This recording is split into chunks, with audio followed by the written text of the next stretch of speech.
நம்ம CM Joseph Vijay அண்ணா தனது தேர்தல் வாக்குறுதியை நிறைவேற்றும் விதமா 3 கன்ஃபார்ம் ஸ்டேட்மெண்ட்டை இன்னைக்கு அசெம்பிளியில் ரிலீஸ் பண்ணியிருக்காரு. முதலாவது அன்னபூரணி சூப்பர் 6 திட்டம்.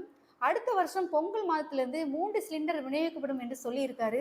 அந்த 3 சிலிண்டருக்கான பணம் மக்களின் வங்கி கணக்கில் நேரடியாக வர வைக்கப்படும் என்று சொல்லியிருக்காங்க. இந்த திட்டத்திற்காக அரசு 4000 கோடி ஒதுக்கி இருக்கு என்று அறிவிப்பு வெளியாயிருக்கு.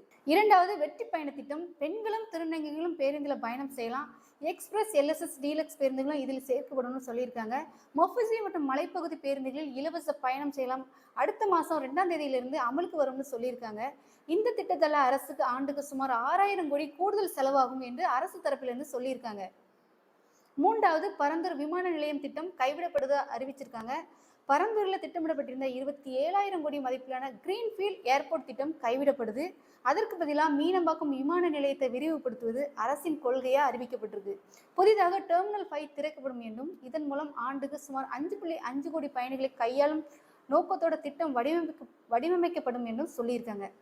ஷார்ட்ஸ் பார்க்குற நீங்கள் நம்ம சேனலையும் அப்படியே சப்ஸ்கிரைப் பண்ணிருங்க. உங்களோட கமெண்டையும் போட்டுருங்க.